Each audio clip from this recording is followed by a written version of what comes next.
Hello friend, स्वागत है आपका हमारे चैनल में। मैं डॉक्टर प्रीति गुप्ता एक बार फिर आपके सामने एक नए वीडियो को लेकर मौजूद हूँ।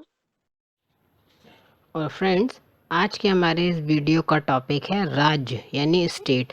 और इसमें हम जिन चीज़ों की चर्चा करेंगे वो है कि राज्य क्या है, राज्य की परिभाषाएं क्या हैं, उसकी विशेषताएं क्या हैं, साथ ही साथ राज्य की उत्पत्ति के सिद्धांत यानी theories of origin of the state, और राज्य के फंक्शंस यानी किसी स्टेट के क्या काम हैं, और जो प्रेजेंट सिनेरियो में स्टेट का यानी राज्य का जो स्वरूप है उसके क्या क्या कार्य हैं, साथ ही साथ उससे जुड़ी हुई चीज़ यानी कि उसकी प्रमुख संस्था सरकार क्या है, सरकार और राज्य में बेसिक डिफरेंस क्या है, और साथ ही साथ हम वर्तमान समाज में सरकार के प्रकारों पर भी चर्चा करेंगे।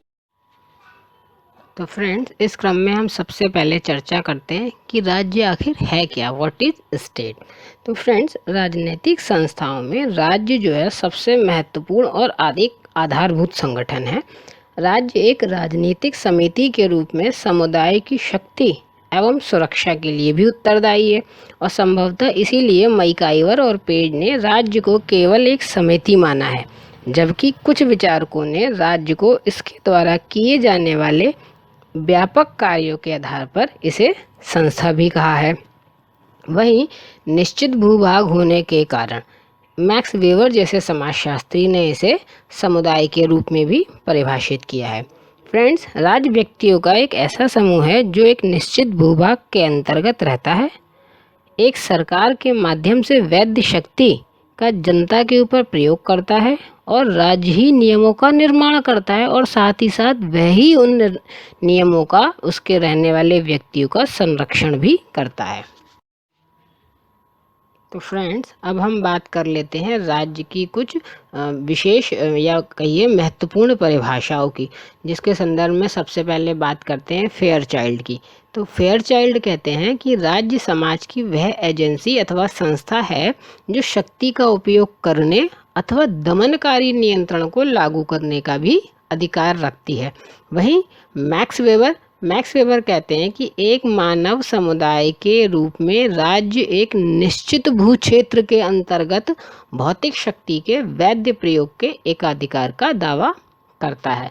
वहीं अरस्तू का मानना है कि राज्य परिवारों और ग्रामों का एक ऐसा समुदाय है जिसका उद्देश्य आत्मनिर्भर जीवन प्राप्त करना है। और इसी कड़ी में गार्नर कहते हैं कि राज्य ना तो ईश्वर की कृति है, ना श्रेष्ठ शक्ति का परिणाम, ना ही परंपरा के प्रति विद्रोह की कृति है, और ना केवल परिवार का विस्तार है। यानी गार्नर जो है इन सब चीज़ों को नकारते हैं। वहीं हीगल का मानना है कि राज्य पृथ्वी पर ईश्वर का अवतरण है। वहीं मैकाइवर और पेज कहते हैं कि राज्य कानून का बच्चा और संरक्षक दोनों हैं। राज्य आवश्यक रूप से व्यवस्था का निर्माण करने वाला संगठन है। तो फ्रेंड्स, अब हम बात करते हैं राज्य की विशेषताओं के बारे में, जिन्हें हम राज्य के कुछ मौलिक तत्व भी कह सकते हैं। तो फ्रेंड्स, स्क्रीन पर आपको 5 मुख्य विशेषताएं दिख रही होंगी, जिनको हम बारी बारी से डिस्कस करेंगे। तो सबसे पहले हम बात करते हैं जनसंख्या यानी पॉपुलेशन की।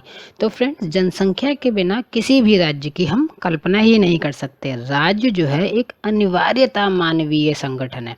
वस्तुतः राज्य मनुष्य की मूल आवश्यकता, इकट्ठा रहने की आवश्यकता का परिणाम भी है।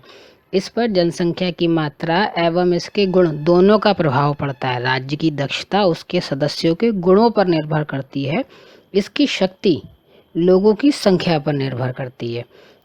और इस संदर्भ में हम ये भी कह सकते हैं कि हालांकि कुछ विद्वानों ने राज्यों में निश्चित जनसंख्या की बात कही है, प्लेटो, अरस्तू या रूसो ने कुछ राज्यों के लिए एक आदर्श जनसंख्या भी बताई है, लेकिन हम वर्तमान या कहिए आधुनिक राज्यों के संदर्भ में इसकी संख्या पर कोई भी सीमा नहीं लगा सकते, यानी कोई एक निश्चित जनसंख्या निर्धारित नहीं कर सकते।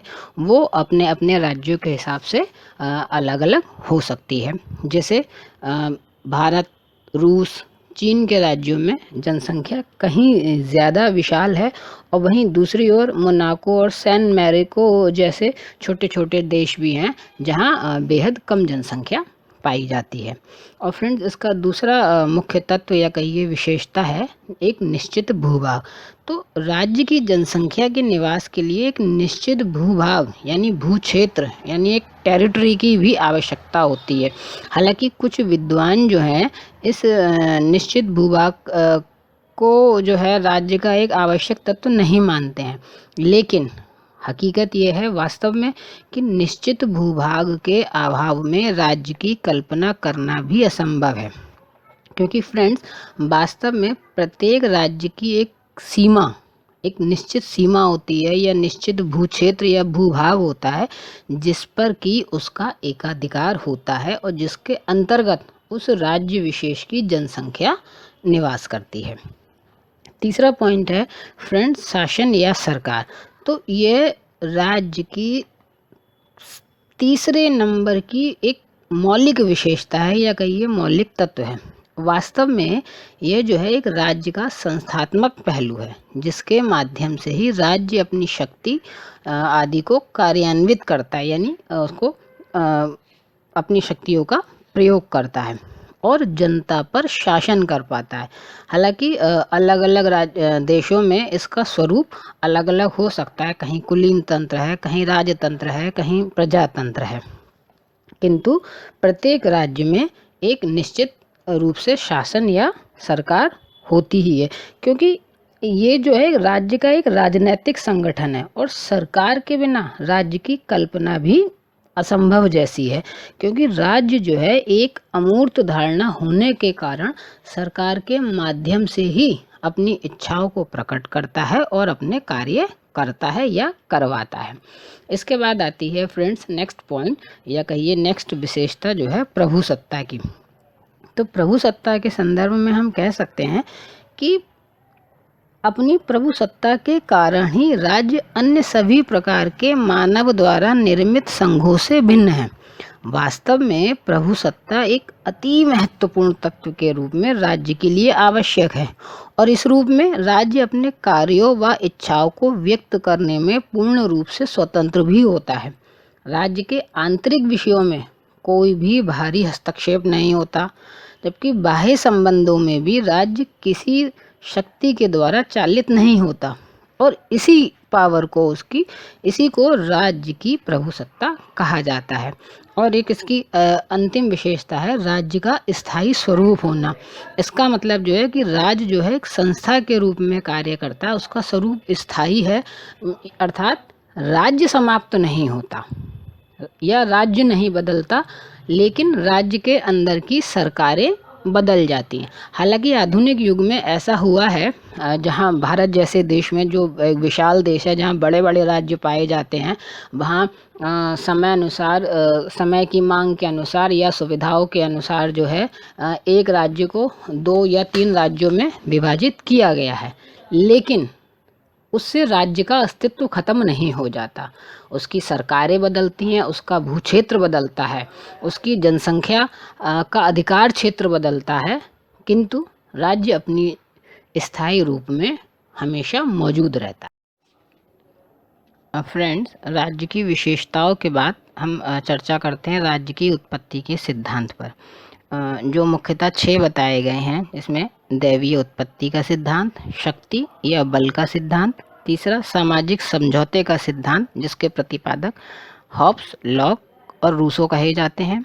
वहीं विकासवादी या उद्विकासीय सिद्धांत के प्रतिपादक स्पेंसर, बेजहट, गिजिंग्स या हाबहाउस हैं। वहीं मात्र सत्तात्मक सिद्धांत मॉर्गन, जोन्स, हेनरीमैन, मैकलेलन, टायलन तथा बेकोफोन का है। और वहीं पितृसत्तात्मक सिद्धांत को प्लेटो, अरस्तु तथा हेनरीमैन ने दिया है। तो इन पर हम थोड़ी थोड़ी चर्चा करते हैं।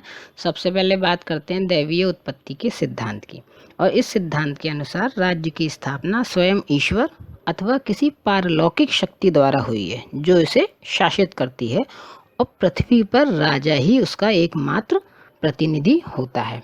वहीं शक्ति के या बल के सिद्धांत के अनुसार फ्रेंड्स ये है कि राज्य जो है, राज्य की उत्पत्ति शक्तिशालियों द्वारा निर्बलों के ऊपर आधिपत्य या कहिए शासन स्थापित करने से हुई है।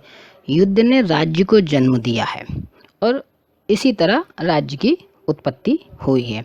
वहीं सामाजिक समझौते के सिद्धांत के अनुसार या कहिए सामाजिक संविदा सिद्धांत के अनुसार राज्य का निर्माण होने से पूर्व व्यक्ति प्राकृतिक अवस्था में ही रहता था।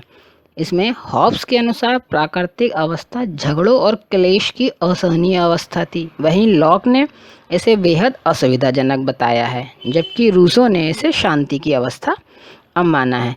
फिर भी किसी न किसी कारणवश इन लोगों ने इस अवस्था को त्याग कर राजनीतिक समाज अर्थात राज्य का निर्माण करने का निर्णय लिया और राज्य की स्थापना हुई।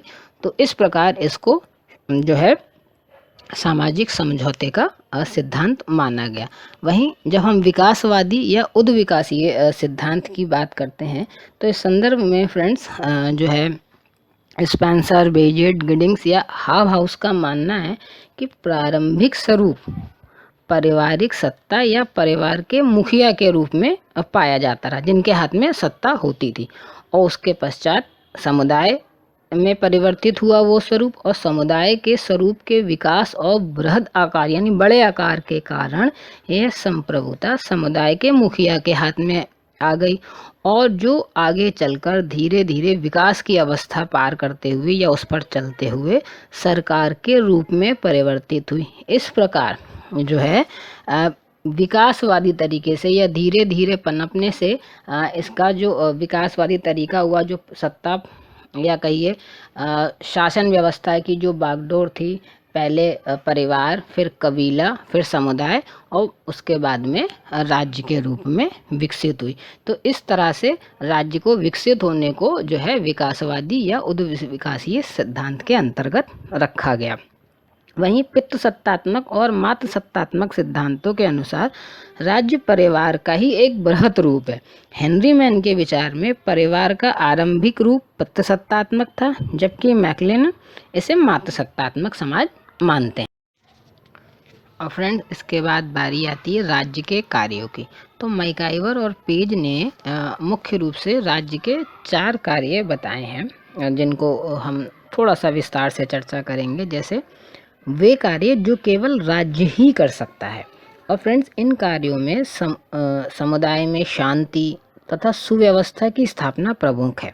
राज्य को छोड़कर अन्य किसी भी समिति या संस्था के लिए ये संभव नहीं है कि आज के जटिल समाज में वो शांति या व्यवस्था कायम रख सके, क्योंकि फ्रेंड्स राज्य के पास कानून, अदालत, सेना, पुलिस जैसा संगठन होता है, और इसीलिए वह अन्य समितियों से कहीं अधिक शक्तिशाली होता है, और उसी के लिए ये संभव होता है कि वह अपने राज्य में, समुदाय में शांति व व्यवस्था को बनाए रखे और देखे कि कोई व्यक्ति दूसरे व्यक्ति पर या कोई समिति या संस्था दूसरी समिति या संस्था के अधिकारों पर किसी भी तरह से कोई अनुचित हस्तक्षेप ना कर पाए। वहीं फ्रेंड्स, दूसरा मुख्य कार्य वो है जो कार्य राज्य दूसरों से अच्छी प्रकार से कर सकता है, यानी अन्य समितियां संस्थाएं भी वो कार्य कर सकती हैं, किंतु राज्य उन्हें ज़्यादा अच्छी प्रकार से कर सकता है, क्योंकि राज्य के पास समितियों की तुलना में कहीं अधिक साधन होते हैं। इस कारण कुछ कार्यों को राज्य दूसरों से अच्छी प्रकार से कर सकता है। इन कार्यों में प्राकृतिक साधनों की व्यवस्था, राष्ट्रीय संपत्ति का समान वितरण, पशुधन का संरक्षण, जंगलों की रक्षा, उचित मजदूरी को निर्धारित करना, समाज कल्याण के कार्य जैसे शिक्षा है, सार्वजनिक पार्क है, अस्पताल है, या गरीबों अपाहिजों को सुरक्षा देना आदि जो सामाजिक सुरक्षा या श्रम कल्याण संबंधित कार्य होते हैं, वे राज्य जो है किन्हीं भी दूसरे लोगों की तुलना में अधिक अच्छे से कर सकता है। और तीसरे, वे कार्य जिन्हें राज्य अच्छी तरह से नहीं कर सकता, क्योंकि फ्रेंड्स कुछ कार्य ऐसे भी होते हैं जिन्हें राज्य दूसरी समितियों की तुलना में अच्छी तरह से नहीं कर सकता, क्योंकि प्रत्येक राज्य के प्रत्येक व्यक्ति के कुछ सांस्कृतिक, धार्मिक तथा पारिवारिक स्वार्थ होते ही हैं, लेकिन ये कार्य संपूर्ण समुदाय से संबंधित नहीं होते, और इस कारण राज्य इन कार्यों को उतने अच्छे से ठीक से नहीं कर पाता। इन कार्यों को तो वहाँ के लोकल ग्रुप्स ही ज़्यादा अच्छी तरीके से कर सकते हैं। जैसे चर्च है, क्लब है, मंदिर, सिनेमा हॉल्स आदि द्वारा व्यक्तिगत तथा छोटे समूह से संबंधित हितों की पूर्ति अधिक तरह से हो पाती है। और चौथा, वो कार्य हैं जिन्हें राज्य करने में असमर्थ है, वो उन्हें कर ही नहीं सकता। जैसे राज्य के नागरिकों के जीवन से संबंधित कुछ ऐसे भी काम होते हैं जिन्हें राज्य के लिए करना असंभव होता है, वो कर ही नहीं सकता। जैसे राज्य में जनमत यानी पब्लिक ओपिनियन पर अपना कंट्रोल करना या उसका निर्माण करना। उसी प्रकार राज्य जो है प्रथाएं हैं, परंपराएं हैं या जो सामाजिक आचार विचार हैं उन पर पूर्णतः नियंत्रण नहीं लगा सकता। और फ्रेंड्स, इन कार्यों की अलावा भी आधुनिक राज्य में कुछ और कार्य बताए गए हैं जो राज्य के लिए बहुत आवश्यक हैं। और इन आधुनिक राज्य के कार्यों को जो है दो भागों में बांटा जा सकता है, एक अनिवार्य कार्य और दूसरा ऐच्छिक। और अनिवार्य कार्यों में है राज्य अपने नागरिकों को बिना किसी भेदभाव के न्याय दिलाता है, राज्य द्वारा आंतरिक शांति एवं सुरक्षा बनाए रखी जाती है। वहीं नागरिकों के अधिकारों की रक्षा करना भी आधुनिक राज्य का कार्य है। और बाहरी आक्रमण से देश या राज्य की रक्षा करना, साथ ही साथ पारिवारिक अधिकारों एवं कर्तव्यों की रक्षा करना भी वर्तमान में आधुनिक राज्य का मुख्य कार्य है। इस संदर्भ में साथ ही साथ राज्य के कुछ ऐच्छिक कार्य भी बताए गए हैं, जैसे शिक्षा, स्वास्थ्य एवं असहारा बेसहारा व्यक्तियों की रक्षा करना, यातायात एवं संचार के साधनों की व्यवस्था करना, श्रमिकों को उचित सुरक्षा प्रदान करना, प्राकृतिक साधनों का उचित प्रयोग एवं कृषि की उन्नति करने संबंधी कार्य करना या उनके लिए योजनाएं बनाना, साथ ही साथ व्यापार एवं उद्योगों की व्यवस्था करना या उनको विस्तारित करने की व्यवस्था करना, उनको नए तरीके से स्थापित करने की व्यवस्था करना। इसके अलावा मुद्रा एवं रोजगार की व्यवस्था करना भी आधुनिक राज्य के कार्यों के अंतर्गत आता है। और साथ ही साथ वर्तमान की जो परिस्थितियां हैं उनके अनुसार अगर हम कहें तो सामाजिक कुरीतियों को दूर करके संपूर्ण राज्य के नागरिकों को सामाजिक सुरक्षा का प्रबंध करना भी आधुनिक राज्य का आज एक महत्वपूर्ण कार्य है। फ्रेंड्स, अब राज्य के कार्यों के बाद हम उसके एक महत्वपूर्ण अंग पर बात करते हैं, जो है सरकार यानी गवर्नमेंट, जिसके बिना राज्य को संचालित करना एक असंभव कार्य है। फ्रेंड्स, जनरली क्या है, साधारण लोग, सामान्यतः लोग जो हैं सरकार और राज्य में कोई अंतर नहीं कर पाते हैं और वो इन दोनों को समान अर्थों में ही प्रयोग करते हैं, यानी सरकार और राज्य को एक ही समझते हैं। लेकिन वास्तव में सरकार तो जो है राज्य का एक अंग मात्र है और राज्य सरकार से विशाल एक संगठन है। राज्य अपने कार्यों का संचालन सरकार के माध्यम से ही करता है। सरकार बदलती है किंतु राज्य जो है नहीं बदलता, वो एक स्थायी संगठन है। यानी दूसरे शब्दों में हम कह सकते हैं सरकार राज्य का एक यंत्र एवं प्रतीक है। यह एक ऐसी संस्था है जो राज्य की ओर से नियमों को बनाने, उन्हें लागू करने और उनका पालन कराने की उचित व्यवस्था करती है और इन सब का पालन न करने वालों को दंडित भी करती है। तो अब हम यहाँ पर राज्य और सरकार में जो बेसिक डिफरेंस है, जो उनमें अंतर है, हम उसको भी एक समझ लेते हैं। जो हमने जो है मुख्यतः 6 बिंदुओं में विभाजित किया है, 6 पॉइंट्स में बनाया है।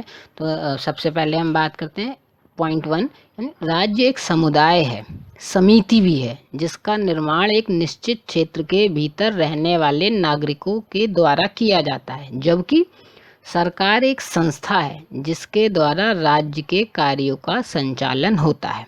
सेकंड, संविधान के द्वारा राज्य की सीमाओं का उल्लेख किया जाता है, जबकि राज्य में व्यक्ति के जीवन की सभी क्रियाएं आ जाती हैं। वहीं सभी राज्यों के मौलिक तत्वों में समानता पाई जाती है, जबकि अलग अलग सरकारों के उद्देश्यों, उनके कार्यों, उनकी नीतियों एवं परियोजनाओं में काफ़ी अंतर पाया जाता है। वहीं राज्य जो है प्रभुत्व संपन्न होता है, प्रभुता संपन्न होता है, जबकि इस प्रभुता का उपयोग सरकार के द्वारा ही किया जाता है।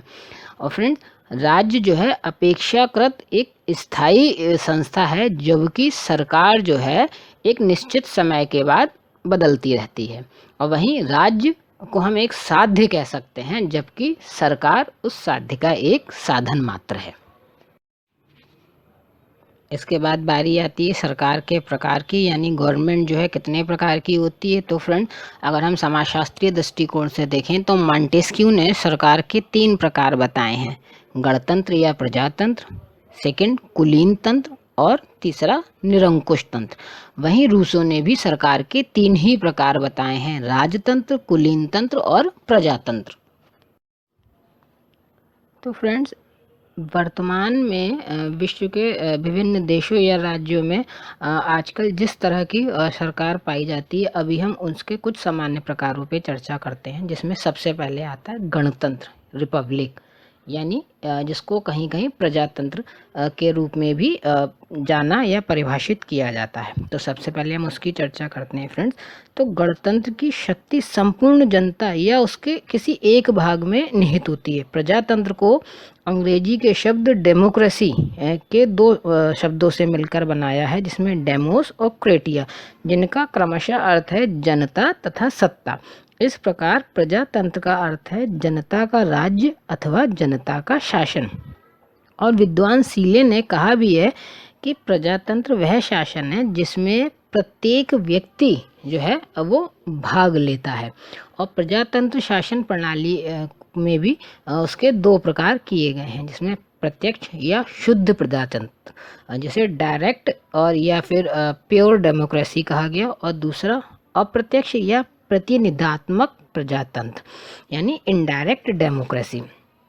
तो फ्रेंड, जब हम प्रत्यक्ष प्रजातंत्र की बात करते हैं, डेमोक्रेसी की बात करते हैं, डायरेक्ट डेमोक्रेसी की, तो ये वो है जिसमें राज्य की शक्ति पर जनता नियंत्रण रखती है।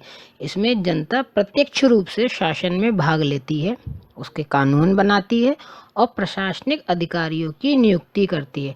आज के जटिल एवं विशाल समाजों में प्रत्यक्ष प्रजातंत्र संभव नहीं है, लेकिन स्विट्जरलैंड जैसे देशों में प्रत्यक्ष प्रजातंत्र आज भी देखने को हमको मिलता है। वहीं इसका दूसरा प्रकार अप्रत्यक्ष या प्रतिनिधात्मक प्रजातंत्र है। तो जब हम इसकी बात करते हैं तो विश्व के अधिकांश देशों में आज अप्रत्यक्ष प्रजातंत्र ही प्रचलित है।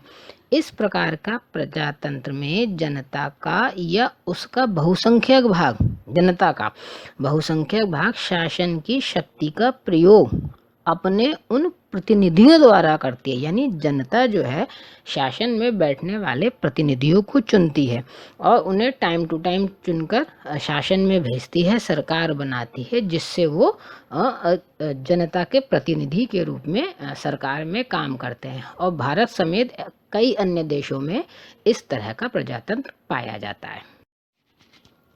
वहीं इसका दूसरा प्रकार अधिनायक तंत्र यानी डिक्टेटरशिप भी है, जिसमें फ्रेंड्स हम कह सकते हैं कि डिक्टेटरशिप या अधिनायक तंत्र शासन की एक ऐसी प्रणाली है जिसमें शासन की सर्वोच्च सत्ता राजतंत्र की ही तरह एक ही व्यक्ति के हाथ में निहित होती है। तानाशाह यानी कि डिक्टेटर जो है वो शक्ति के बल पर अपने मनमाने ढंग से शासन करता है, उस पर किसी भी प्रकार का कोई भी अंकुश नहीं होता।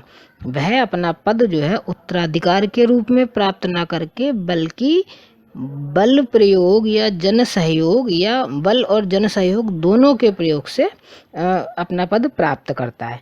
फ्रेंड्स, ब्रिटेन में क्रॉमवेल और फ्रांस में नेपोलियन बोनापार्ट के शासन को लगभग इसी प्रकार का शासन माना जाता है। वहीं अगले प्रकार के रूप में हम बात करते हैं एकात्मक सरकार की, यानी यूनिटरी गवर्नमेंट की।